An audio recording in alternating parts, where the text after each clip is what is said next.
I stood frozen at the back of the church, my wedding dress soaked from the rain, mascara running down my face.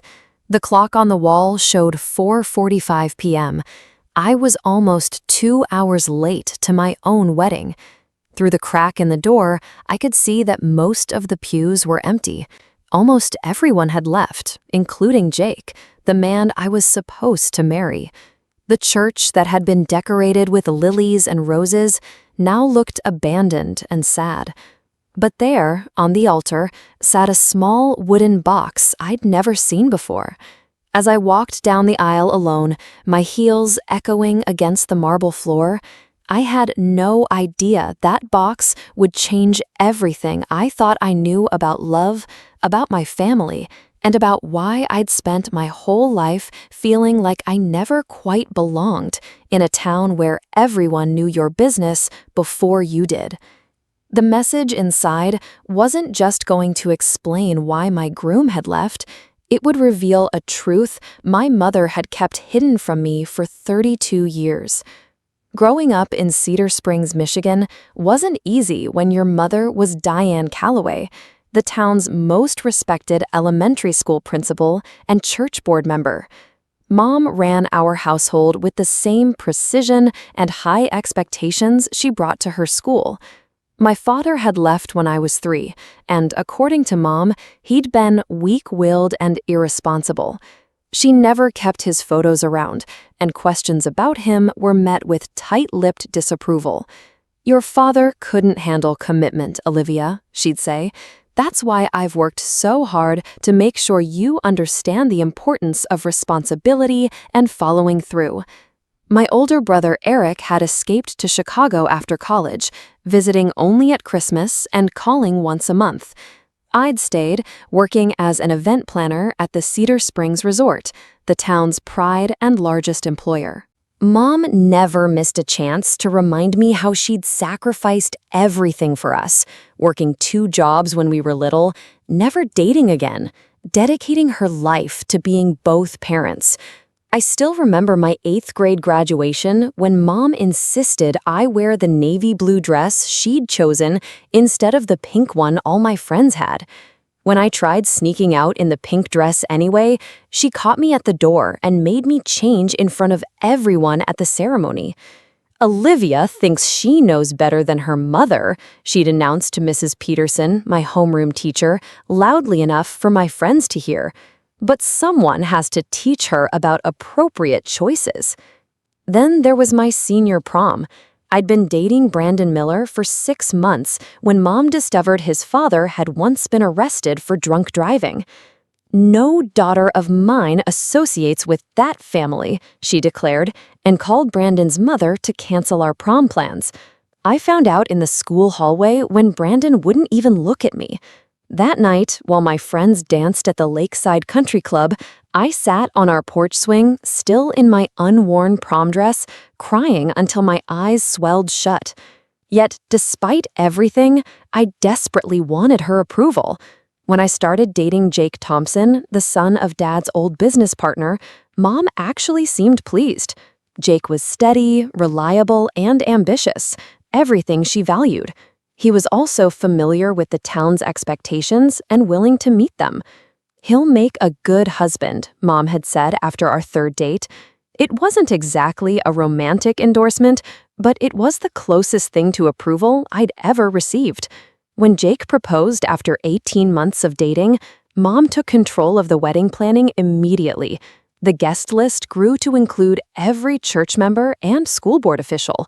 The flowers, venue, and menu all had to meet her standards. My suggestions were dismissed as impractical or inappropriate. 2 months before the wedding, Aunt Meredith, Mom's younger sister, who lived in Seattle and rarely visited, sent me a package. Inside was a beautiful vintage silver locket with a note. "Something old, something borrowed. This belonged to your grandmother. Your mother doesn't know I'm sending it. Wear it with love on your wedding day. I'll see you soon. There's something you should know." I'd tried calling Aunt Meredith several times after receiving the locket, but she never answered. The mystery of what she wanted to tell me lingered, but wedding preparations consumed every waking moment. I kept the locket hidden in my dresser drawer, not ready to face Mom's inevitable questions about where it had come from. The night before the wedding, I overheard Mom on the phone with someone, her voice uncharacteristically urgent. "He can't come back now, not after all these years. The wedding is tomorrow, for God's sake." When she noticed me in the doorway, she hung up abruptly and claimed it was just wedding details. That night, I couldn't sleep. At dawn, I slipped the locket around my neck, tucking it beneath my dress where Mom wouldn't see it. Something about wearing this piece of family history, this connection to a grandmother I barely remembered, felt like a small rebellion and a source of strength I desperately needed. The morning of my wedding dawned with unexpected thunderstorms, not in the forecast and definitely not in my mother's meticulously planned schedule. I'd stayed at Mom's house the night before, following tradition, while Jake stayed with his best man at the Cedar Springs Inn. "It's just a little rain, Olivia. Stop being dramatic," Mom said as she watched me stare anxiously at the darkening clouds from the bedroom window. "The ceremony is indoors anyway." My bridesmaids arrived at 10 a.m., giggling and bearing mimosas, though Mom quickly replaced those with herbal tea. "Brides need clear heads," she announced, confiscating the champagne. My best friend Melissa rolled her eyes behind Mom's back and whispered, "We'll celebrate properly after you say I do." As my hair and makeup team worked their magic, Mom hovered, making adjustments and suggestions until the stylist's smile became strained. When she stepped out to take a call, the room collectively exhaled. "You look beautiful, Liv," Melissa said, squeezing my hand. "Are you excited?" I wanted to say yes, I should have said yes, but something felt off. Not cold feet exactly. More like I was watching myself in a play where I hadn't fully learned my lines. "I just want everything to go smoothly," I said instead. Around noon, as I was being helped into my dress, an elegant but conservative gown Mom had chosen from the 3 acceptable options she'd pre-selected, my phone chimed with a text from an unknown number. "Olivia, we need to talk before the ceremony. It's about your father. Meet me at Riverside Park at 1:30. Meredith." My aunt had arrived in town yesterday, but hadn't come to the rehearsal dinner. Mom had said it was because of a delayed flight, but now I wondered if there was more to it. "I need some air," I told the room, my voice steadier than I felt. "Just 15 minutes. "Absolutely not," Mom interjected, returning just in time to hear my request. "It's pouring rain, and we need to finish your hair. The photographer will be here any minute." "Mom, I just need a moment alone, please." Something in my voice must have reached her because she hesitated, then nodded curtly. 15 minutes, not a second more. I grabbed an umbrella and slipped out the back door, texting Melissa that I needed her to cover for me if I took longer. The rain had intensified, and thunder rumbled in the distance as I drove the short distance to Riverside Park. Aunt Meredith was waiting under the gazebo, soaked despite her umbrella. She looked older than I remembered, more careworn, but her eyes, so like mine, were kind. "Olivia, you came," she said, embracing me. "I wasn't sure you would." "What's going on, Aunt Meredith? What about my father?" She took a deep breath. "Your father didn't abandon you, Olivia. Diane drove him away and then lied about it." The world seemed to tilt beneath my feet. "What are you talking about?" "Your father, Michael, loved you desperately. But Diane, she threatened to destroy him if he fought for custody. She had connections in town, and your father had made some mistakes in his business. Nothing illegal, but enough that she could twist the story." Lightning flashed across the sky as Meredith continued. "He's been trying to reach you for years. Diane returned his letters, changed your phone number when he called. He even came to town once when you were 12, but she threatened a restraining order." "Why are you telling me this now? My voice sounded distant, even to my own ears. Because he's here, Olivia. Your father is in Cedar Springs. He's been sick, cancer, and he wanted to see you before. Her voice broke. Before it might be too late. My phone was buzzing incessantly in my purse. Mom, no doubt, wondering where I was. The ceremony was scheduled for 3 p.m., less than 2 hours away.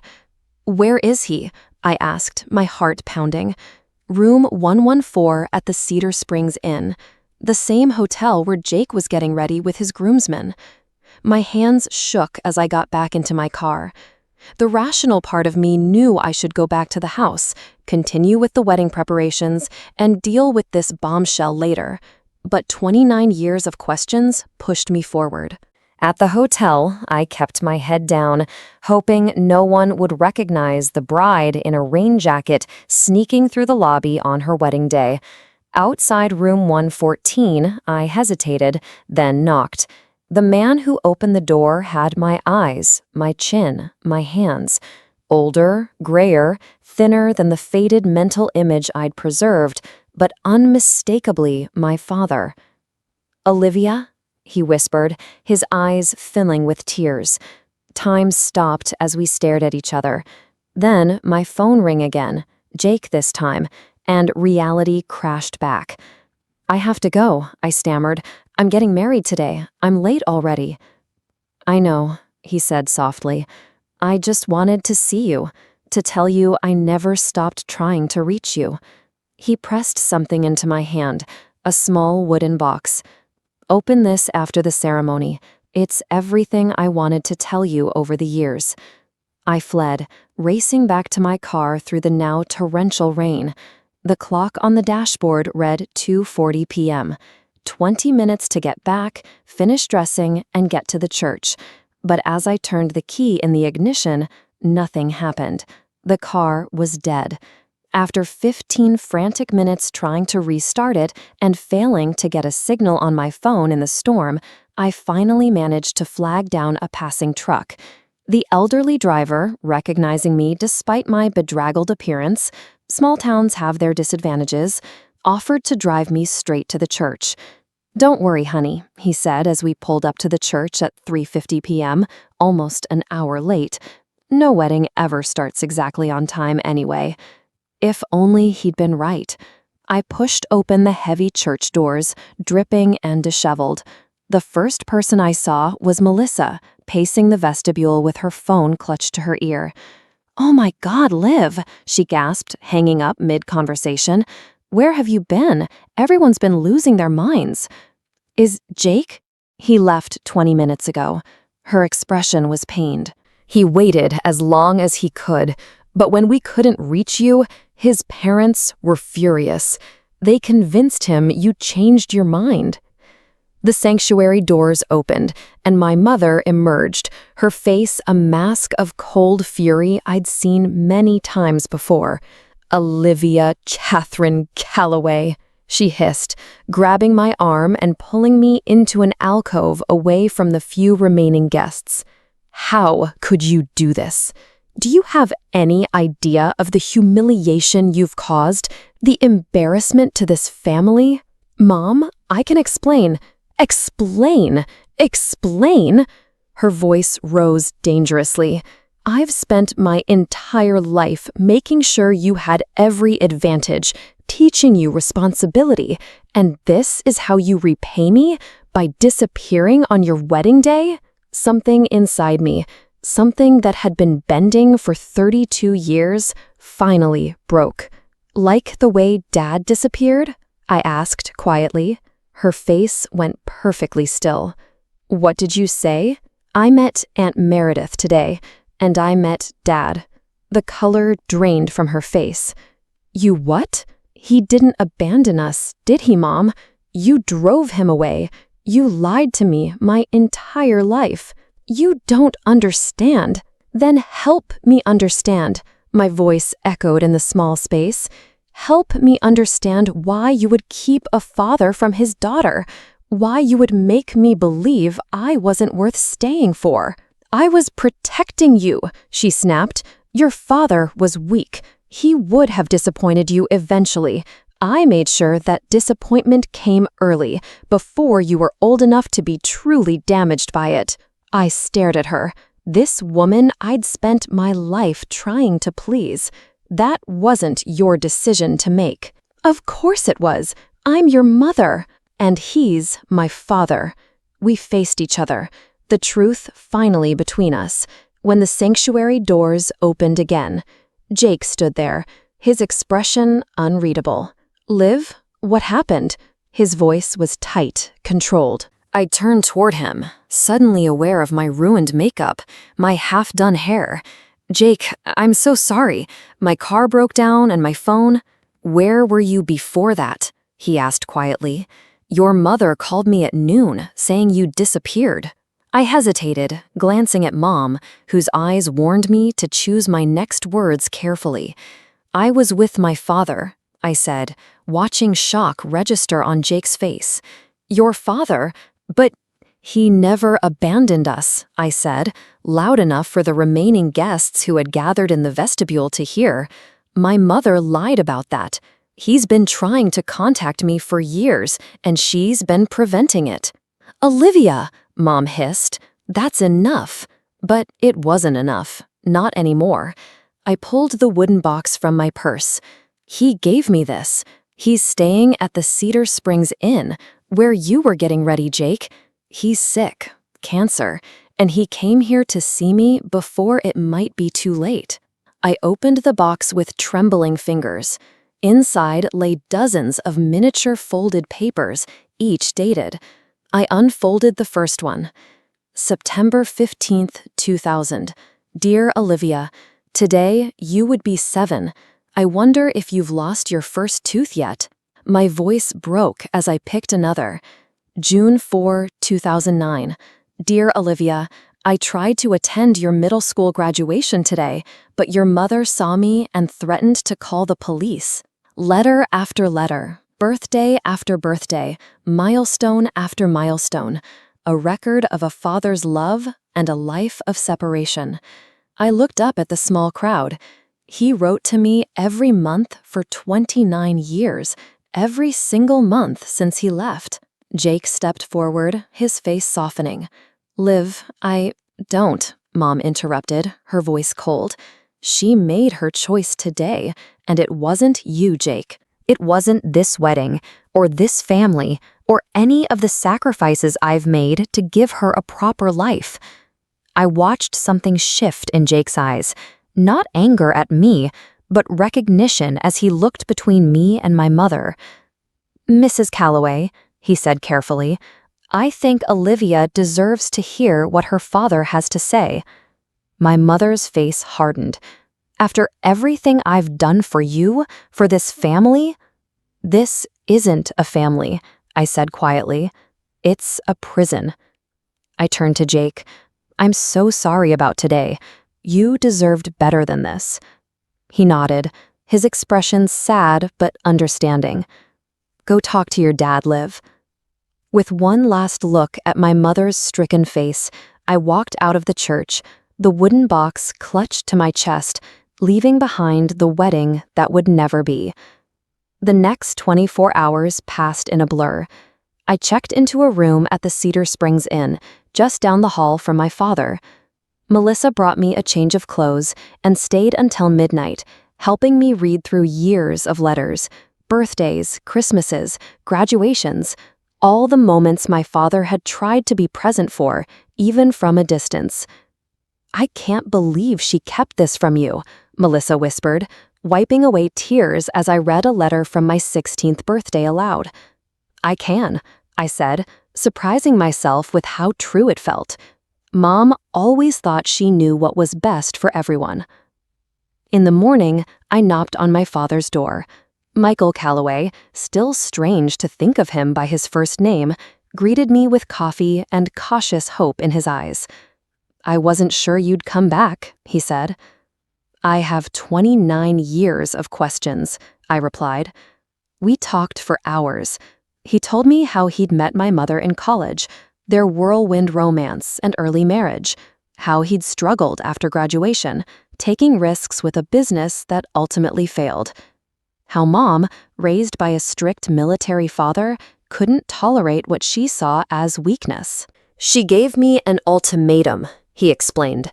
"Either succeed in the next 6 months or leave. When the business went under completely, she told me you'd be better off without a failure as a father." His voice cracked. "I fought it at first, tried to stay involved, but she made it impossible. Every time I sent money, she returned the checks. When I sent gifts, they came back unopened." "Why didn't you fight harder?" I asked, the question that had burned inside me since yesterday. "Why didn't you take her to court?" He looked down at his hands. "I should have. That's my greatest regret. But your mother threatened to tell everyone in town I'd been embezzling from my partners if I contested custody.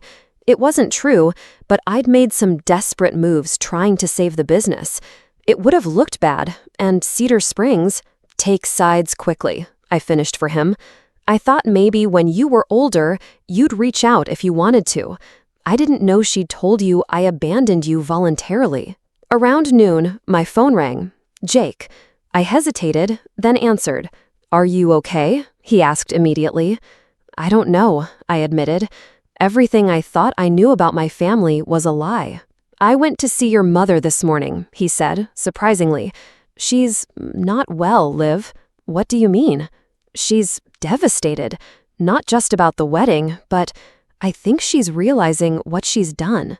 After saying goodbye to my father with a promise to return for dinner, I drove to my mother's house.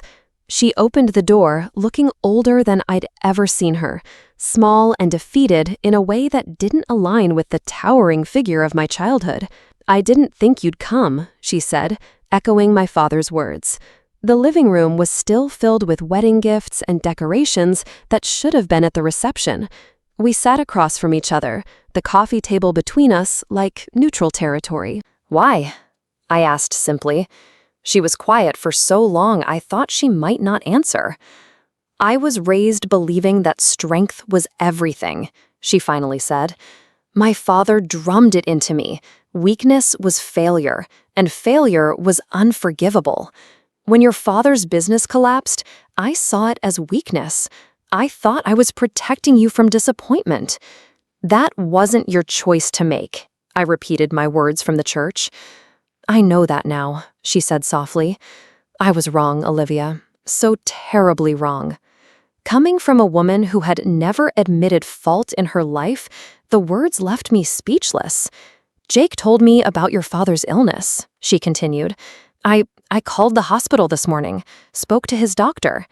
I tensed. "Mom, I'm not interfering," she said quickly, "but there's a clinical trial at the University of Michigan, groundbreaking treatment for his type of cancer. I've made some calls, pulled some strings." I stared at her. "Why would you do that?" Her eyes, so like mine, filled with tears. "Because he's your father, and because I've taken enough from both of you." 2 weeks later, we sat in a consultation room at the University of Michigan Hospital, my father, my mother, and me. The oncologist was cautiously optimistic about my father's acceptance into the trial. As we discussed treatment options, I watched my parents, these two strangers who had created me, communicate across decades of absence. There was no miracle reconciliation. Some wounds were too deep, too long festering. But there was something else, something I hadn't expected, a fragile bridge being built across the chasm that had divided my life. Aunt Meredith arrived from Seattle to help during Dad's treatment, bringing boxes of family photos and stories I'd never heard. I learned my grandmother had been a talented painter, that I had her hands. I discovered I had cousins in California I'd never met, an extended family beyond the closed circle Mom had maintained.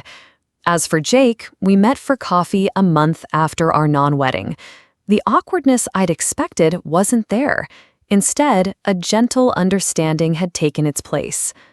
"I always felt like I was marrying both you and your mother," he admitted, "like I was being measured against some invisible standard."